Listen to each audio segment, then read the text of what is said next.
So today, Peter will talk about the true essence of Halloween, as today is the Halloween. What does it actually mean, and how can it help us connect with the world of the spirit, the ascended masters, angels, and those we love to connect with on that level, and actually much deeper? So finally, I'd like to bring on Peter and welcome him. And thank you again, Peter, for all your time and your wisdom. Thank you, Dharma, for that very kind introduction. And thank you for reminding me what I'm supposed to talk about. I was feeling so much love that I was just kind of in this cloud of joy and bliss, you know. But there is a topic, so thank you for reminding me. And the topic is Halloween, and what that can be, what we can really make that, so we can transform this into something uplifting.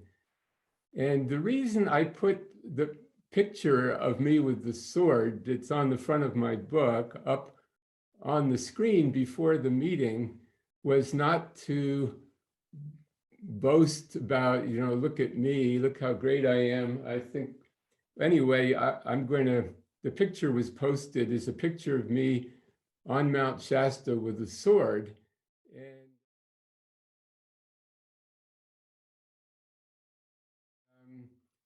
And I'm going to, eventually I'm going to show, there's also a picture of Archangel Michael with a sword, but I was in the pose of this being called Manjusri.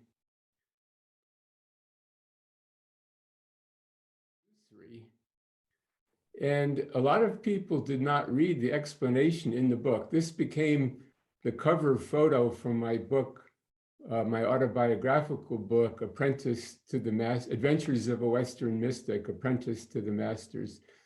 So I was not trying to show off and say, look at me. This is a tantric practice that the Tibetan lamas talk about. And I gave a short explanation in the first page of the book, but a lot of people didn't read that. People were so eager to get into the meat of the book that they skipped that, you know. But in it, I explain what the tantric practice is. And it doesn't matter whether it's Manjusri or Archangel Michael or Mother Mary.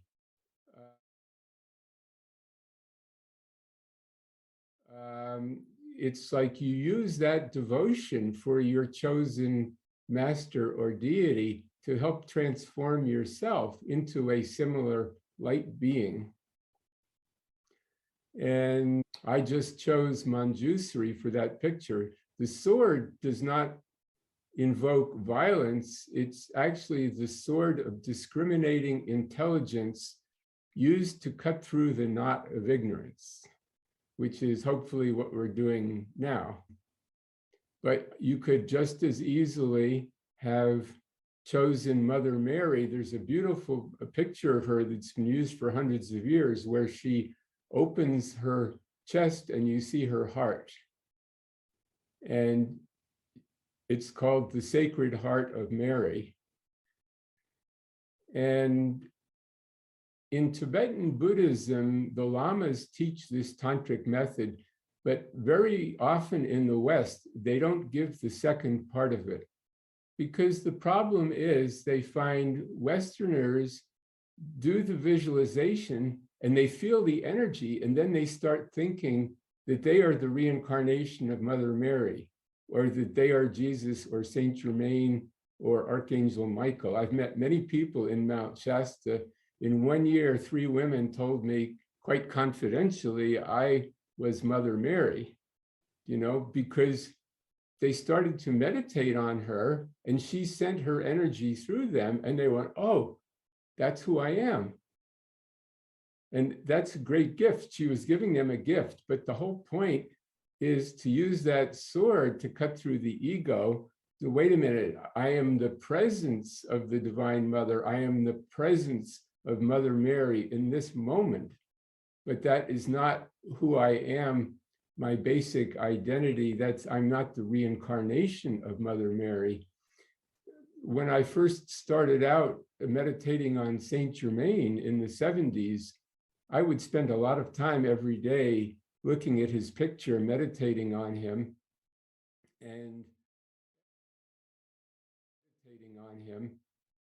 and after a while, I started to look like him. People would come up to me around town and say, "Excuse me, but are you Saint Germain?" And I would feel his energy coming through me. And of course, I knew I wasn't, because I worked with Pearl and I knew that he was an ascended being. But I could feel his energy coming through. And there are actually a number of people who claim to be Saint Germain reincarnated now. And so this is why the Tibetan lamas did not give the second part of the practice. The first part is called generating the deity.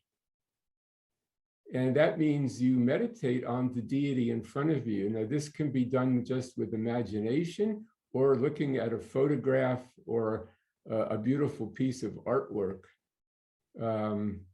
where you put your attention on that deity and you feel love, and you put so much attention on it that that being becomes a living being in front of you, and you get the energy from that being. So in that way, you're protected from the egotism of thinking that's who you are. So the lamas wait until you've done all of the preliminary practices, like the 100,000 prostrations and things like that, where you realize that you are not your ego, you are not any human persona, actually, that you are beyond that, And there are actually people who even realize their divine nature and feel, I am God. There's a woman who is well known on the East Coast who was doing a lot of deep breathing pranayama practices, and she went into a state of God consciousness. And instead of feeling, well, I am a God being, she felt, I am God, I am the Divine Mother, and she would tell you, I remember when I created you, and I remember creating the trees and the flowers and everything. Well, I think she's balanced out now, but it's taken a while to realize that same consciousness is available to everyone. As you wake up into your God nature, you have that awareness, but it's very important to separate yourself from the ego, so you don't think you are the only one, or you are the sole incarnation of that being. So the Tibetan Buddhists use the term emanation. Like I was just joking, I was saying, I have to call Dharma Tara because she's so aligned with Violet Tara, but she could be an emanation of Tara. Like we can all be emanations of the Divine Mother, even the male aspect. But we all have the male, female, we all have the mother, father energy within us. So when you visualize yourself as Violet Tara, you're not giving up your manhood, you're just nurturing the mother part, which is there anyway, but needs to come into balance with the male part. So in this group, we are actually taking the tantric meditation to the second step, which is, that's assuming everyone here has conquered their ego. So instead of just seeing the deity in front of you, whether that's Mary or Tara or Archangel Michael, you actually become one with that, where you can say, I am the Immaculate Heart of Mary. See, just when I say that, I feel this overwhelming love going out. I feel Mary's energy coming through me. Or when I say, I am the presence of Archangel Michael, I'm not claiming to be him, but I am invoking his energy. It's a meditational practice. And at the end, you dissolve that. You go back into letting go of that image of who you are And then you ask that deity to reside above you, like I ask Mother Mary to reside above me, and during the next week to bless anyone I come in contact with or even talk to on the phone. Whether I remember her or not, I ask her to be above me, or Violet Tara, or Archangel Michael. So it's important to end the practice just sort of going back to your normal human self. And it's kind of like you have a car. The car is a vehicle. And if you drive all day, you start to become one with the car. You know, so it's important when you get out of the car, thank you, car. But I realize I'm not you, you are not me. You know, I'm going now on to be who I am. So it's the same with the ego. It's a vehicle. It serves you well, but just know that's not your ultimate reality. So the reason I've chosen to talk about this today, which is the day of Halloween, is because we have in front of us so many negative images that call for our attention. I cannot walk down the street without seeing demons and monsters and things like that. And the more people think about those things, that actually becomes a sort of tantric meditation done unconsciously. And it can be very powerful because it slips into your mind subconsciously. And it's unfortunate that a lot of children, when they go trick-or-treating, they put on these masks and they're sort of invoking these monsters and demons. Of course, they do it with a good heart, not knowing what they're doing, but it does have some subtle effect, and not only on them, but on anyone who sees them.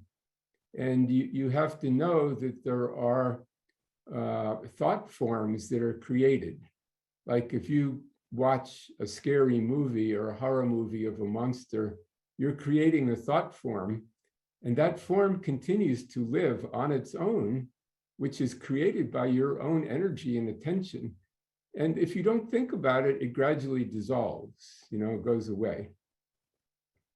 But if you do think about it a lot, it stays there in your world and it lives on your energy. It lives on your attention. And so like if there's some new horror movie comes out and you have hundreds of thousands of people watching it, they're creating these negative thought forms, which continue to live for some while until they're dissolved. Now, there are also discarnate beings. In other words, these are people who were once in a physical body, were human, but when they died, they did not go on to a higher world. They're still roaming the earth, learning from the human situation. And I know from personal experience, I had a relative who died, who was a good person, but she did not believe in God or the masters. And she spent a couple weeks after death going back and visiting her friends because she was trying to understand her life. She was not, haunting them or anything. She was just observing them, trying to understand the purpose of her life. And then she came back to me and she said, I've got it now, I understand. And I called for the masters to bring light to her. And I told her, follow the light. It's time for you now to go to a higher world. And you have things to learn in a higher world. And she went with them into the light. And now, this is now 10 years later, she is an ascended being. And she has thanked me, and I know that she's helping me.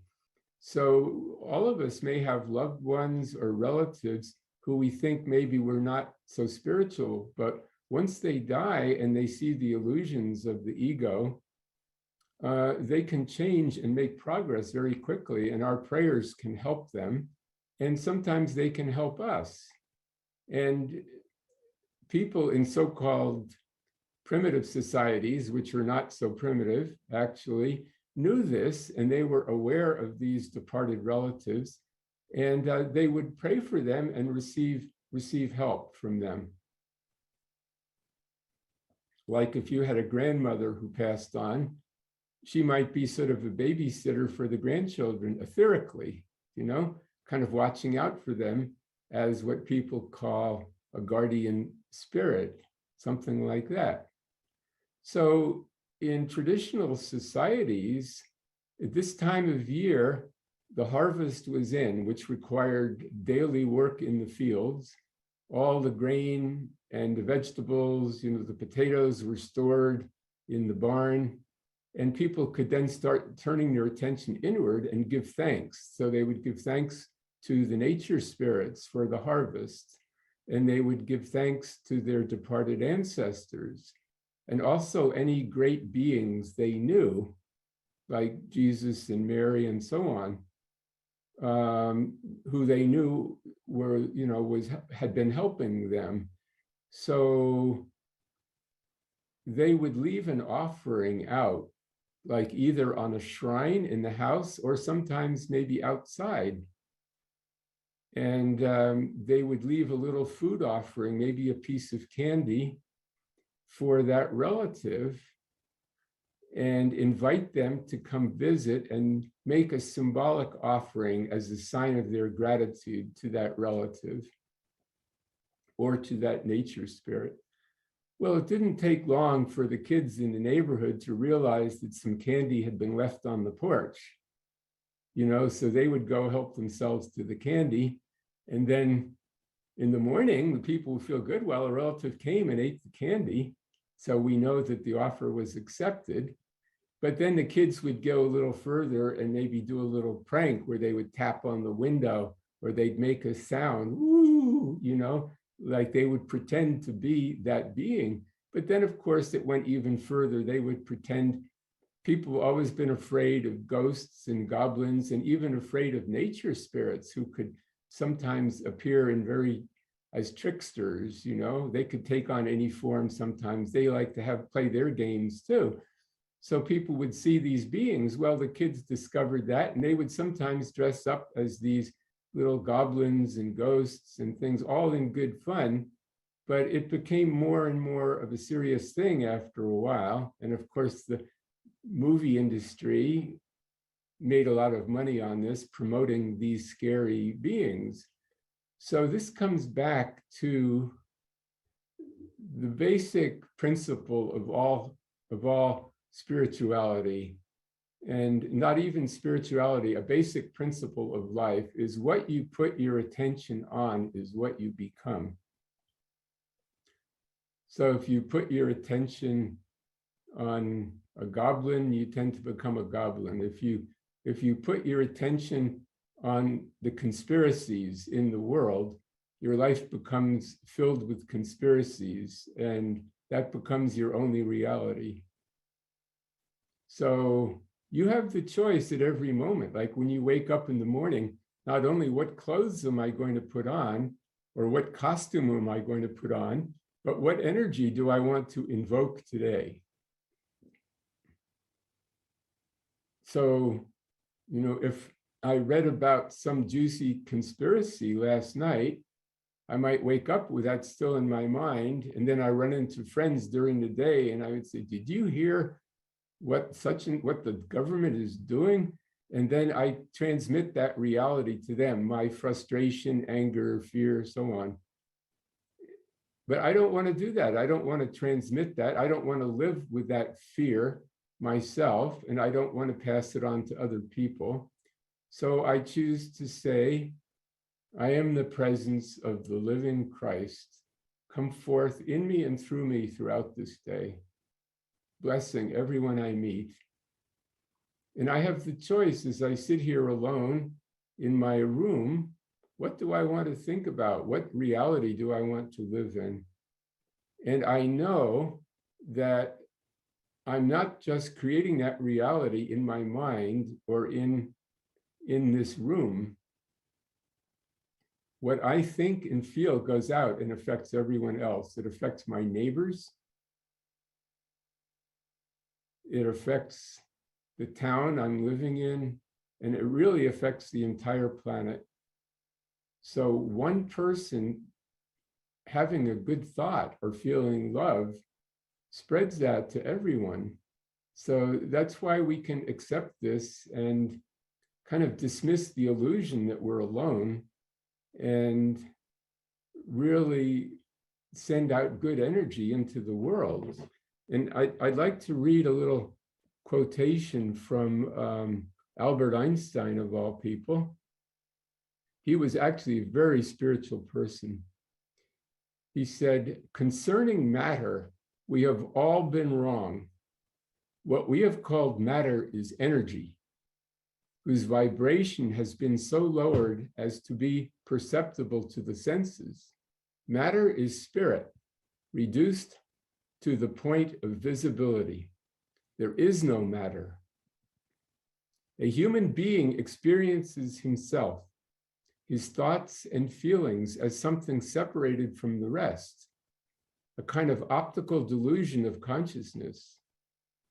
This delusion is a kind of prison for us, restricting us to our personal desires and to the affection for a few persons nearest to us. Our task must be to free ourselves from this prison by widening our circle of compassion to embrace all living creatures and the whole of nature and the world in its beauty. Our separation from each other is an optical illusion. When something vibrates, the electrons of the entire universe resonate with it. Everything is connected. The greatest tragedy of human existence is the illusion of separateness." Thank you, Albert Einstein. So that's how I can say with great certainty that we are all connected right now. Yes, we're all sitting in front of our own computer screens, physical bodies separate, but our higher bodies are in a temple on the side of Mount Shasta. We are sitting in a circle, all facing each other, and we can feel each other and send love to each other.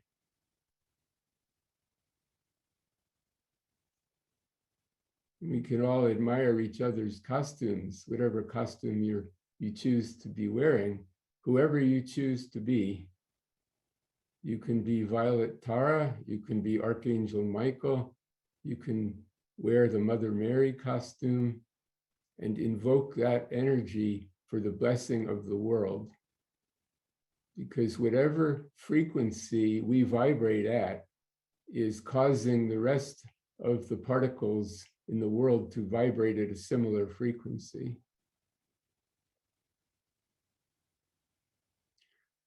Now, before I go into the meditation, I would like to say I had some very good questions that were emailed to me this week. And some of the questions, at first, they seem quite simple, but they're very profound. And I think by answering one or two of these questions, I could be of service to you. One of them is, you say to focus on the light, but I don't see the light. Where is that? And the question was, do I see the presence in me, or am I in the presence? You know, now I'm used to talking about this so much, I don't think about it anymore, but I realize this is something very important. So some people are more visual, some are more feeling. So some people, when I talk about violet fire, they see it. Other people don't. With some people, I say, well, if you don't see light within yourself, do you feel love? Think of someone or even something you love, maybe a pet goldfish you had as a child. You can feel you're holding the bowl with the goldfish in front of your heart, and you feel the love for that. And gradually there's a kind of warmth there, and you can just imagine that warmth is like a light that's been turned on, or it's like a little sun that's becoming brighter and brighter.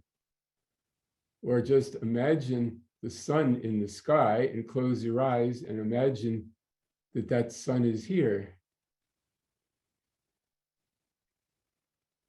So each of you find your own way to tune into that.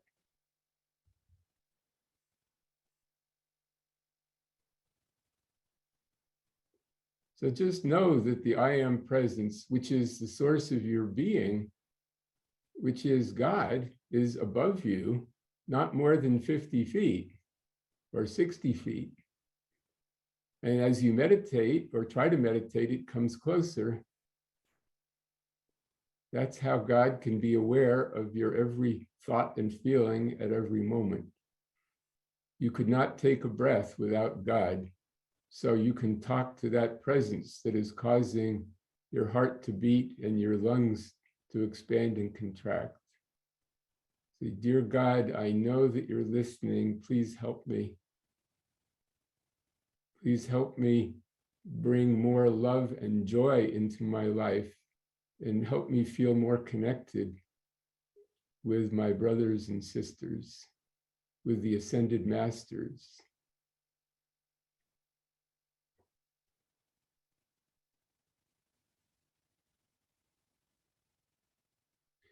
And if you have trouble feeling that, you can at least feel the rise and fall of your chest. You can feel your breathing.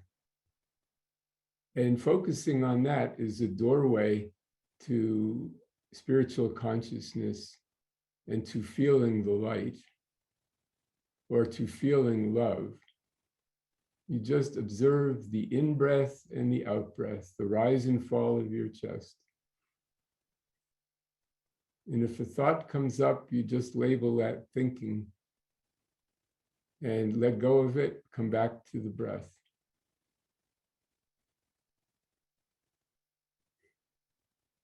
And that stills the mind.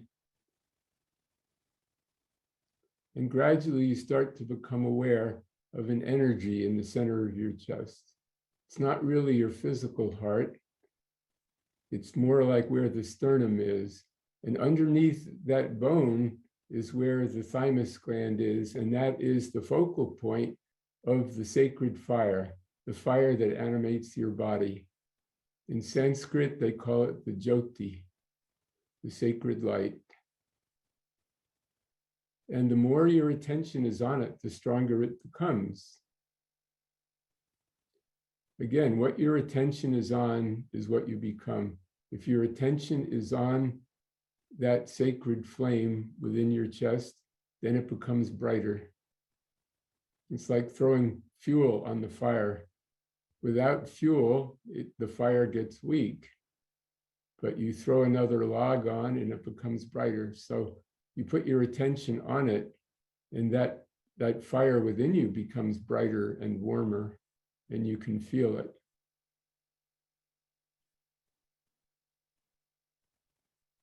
And then you can say, I am that light. I am that love of God within me, pouring out to humanity. And the more you seek to serve others, the more you are served. So one of the keys of the spiritual path is to dedicate your enlightenment for the benefit of others. And that magnifies tenfold what you receive from God. So it's kind of an illusion to think, I'll get enlightened, then I'll go out and help others. No, you seek to help others now, and that amplifies your enlightenment because it's coming down through you and going out, pouring out. It's not you just trying to get. I want more love, I want more light. It's like as I give light, as I give love, as I give healing, I am healed. I become the light, I become love. So I am a being of pure love, radiating out to the world. May all who need love feel it now.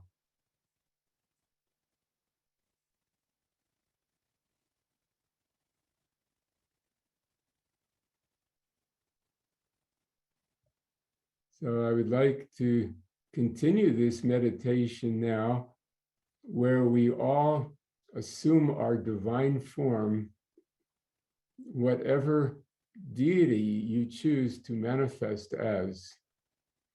You can even just manifest as your I am presence, a great ball of light in the sky surrounded by a rainbow.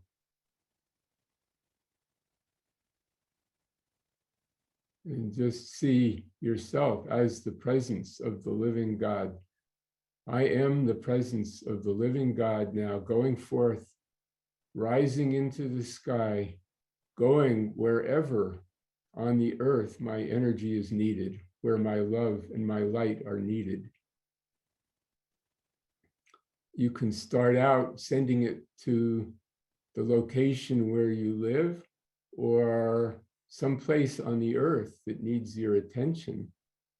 For example, the hospital where Victoria works on Cape Cod that was without power because of the cyclone. I am restoring power to that hospital. May they always have in the future backup power supply that sustains them in any time of emergency. I also had a request from someone whose son is at the, the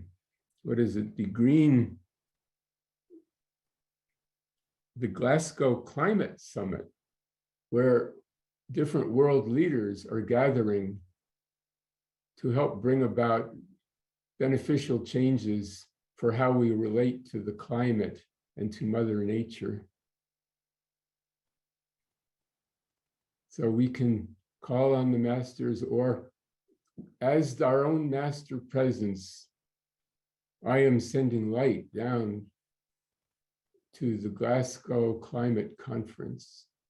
May all beings be protected there, and may the masters inspire all those world leaders to follow the highest divine plan for their work. And also there's a G20 meeting happening now where many world leaders are meeting in Italy. May all the world leaders be guided and directed now to follow the divine plan. I am the presence of the ascended masters going forth to the G20 meeting, taking complete command and bringing about the highest divine plan there. May all world leaders follow the divine plan. I am the presence of Violet Tara, blazing the violet flame throughout Rome and throughout the G20 conference, dissolving and consuming everything less than perfection. I am the presence of Archangel Michael, going forth with the sword of blue flame, freeing all world leaders from any negative entities, from any negative energy, and taking those beings off the earth, those astral beings. May all world leaders be free of any negative energy that might have been interfering with them now, and liberate them to work for the benefit of humanity from henceforth.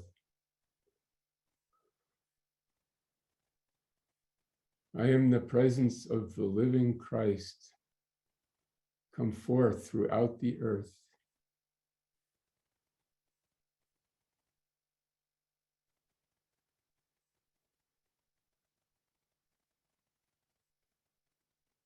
I am the presence of Saint Germain, enfolding the earth in violet flame.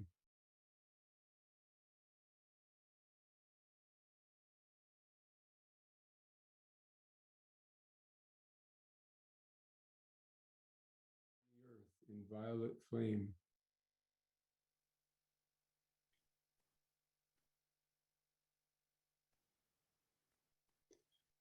I am the presence of Mother Mary, enfolding the earth in divine love. In divine love.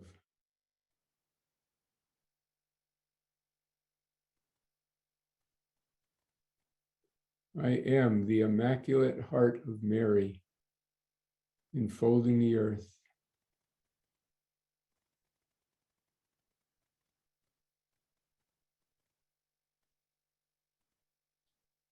I am Lady Master Nada, enfolding the earth in the pink mantle of divine love.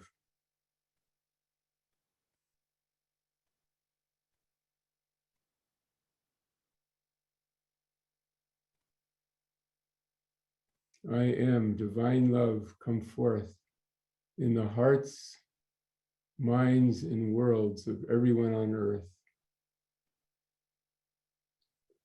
And let us each continue this work now inwardly for the next minute or two.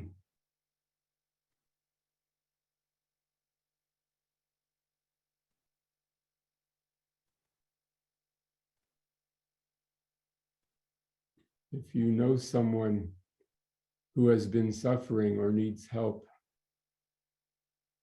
say, I am come forth for that person, enfolding them in divine love, which they feel and which raises them in consciousness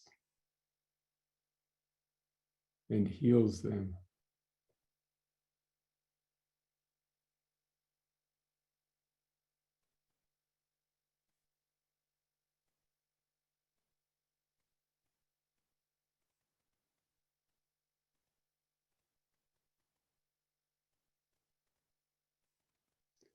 So gradually come back into the relative reality of who you are on the earth plane, the role you play as a human being, but you are not the same being you were 5 minutes ago, because you are charged with that divine energy of the role you were just playing.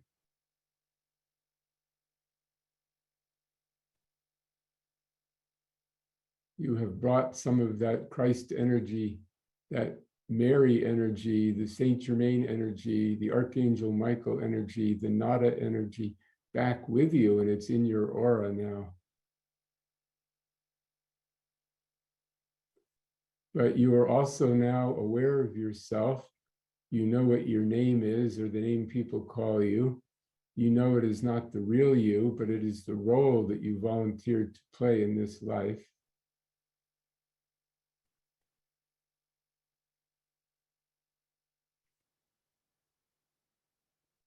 So just know that this coming week, even though when the Zoom session ends, we will still all be connected as brothers and sisters in the light, we are becoming the Ascended Council of Light. In fact, we are probationary members of that right now.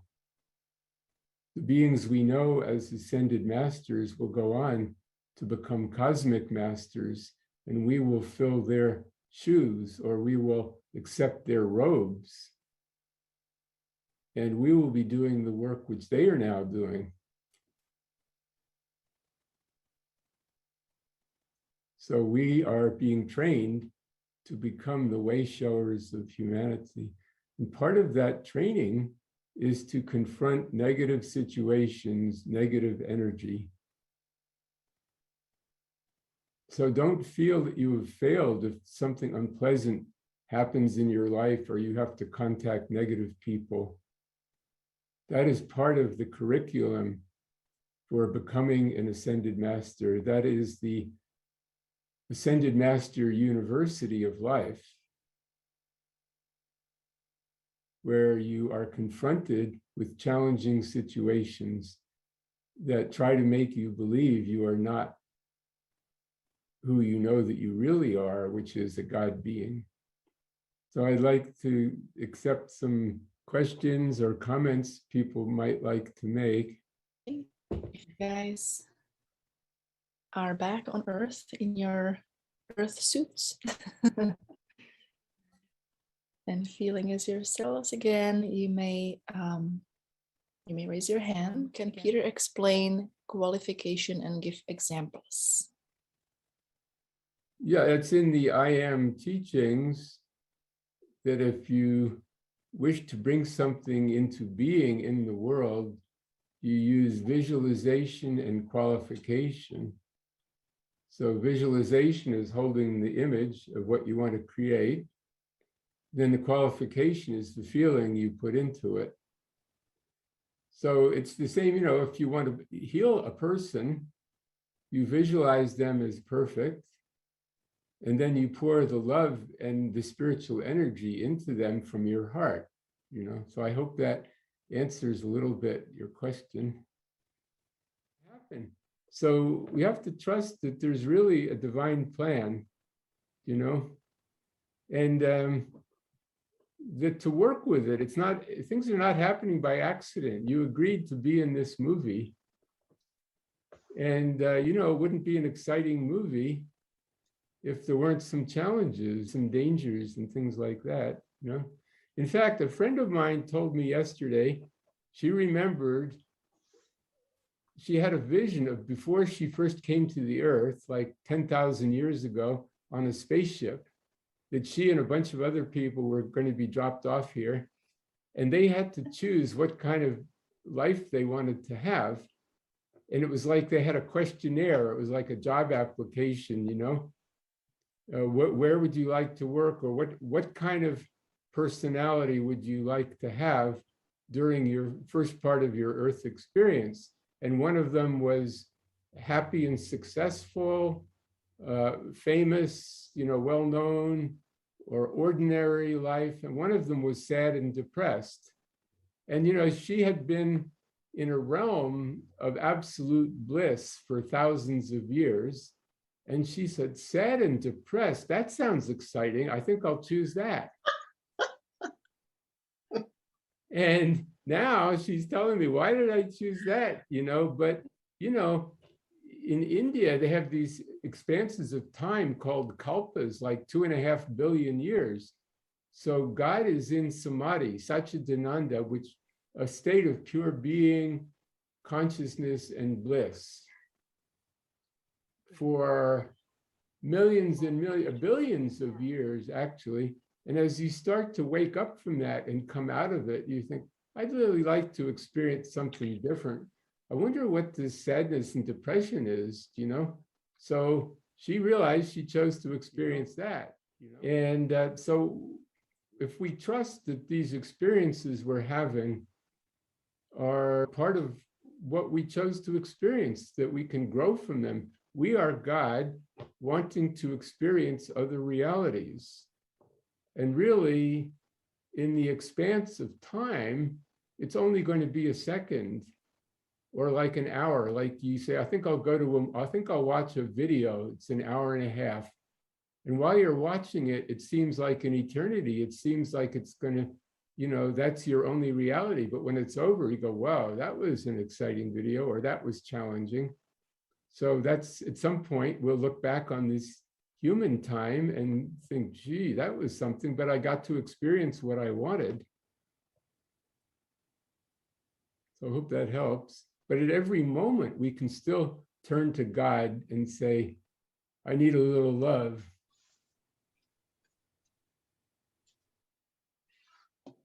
Thank you for that, Peter. Thank you to all of you for showing up today. Yes, we're all in it together during these times. So I also recommend, if some of you want healing work, Annika does wonderful things with that. So healingwithannika@gmail.com, or what is the website? healingwithannika.com. Yeah, and our beloved Dharma as well. I invite all of you to connect with Dharma, as she is an amazing healer, working with herbalism and homeopathy, and it's just such a bright light, working with natural healing and the earth. and the ascended masters and angels and cosmic beings as well. So we're a team and we're here for you. So if any one of you has future ideas, suggestions, comments to Peter, feel free to send him a message at churchofsevenrays@gmail.com. Yes, I love hearing from you and experiences that you've had. And I will say Dharma works also with herbs and supplements, things like naturopathy, things like that. Years ago, I was having a problem with allergies, and she said, oh, take that. And it worked right away. So thank you again, Dharma. So, and thank you all for attending. So I guess I will end the meeting here, although this is just ending the physical aspect of the meeting, that we will continue to be working together on the inner planes. And I wish all of you a blessed, hallowed evening tonight, and to hold loving thoughts to all the children going out. May they all be protected and guided, and may the whole of humanity be raised into God consciousness. So thank you. Blessings to everyone. Namaste.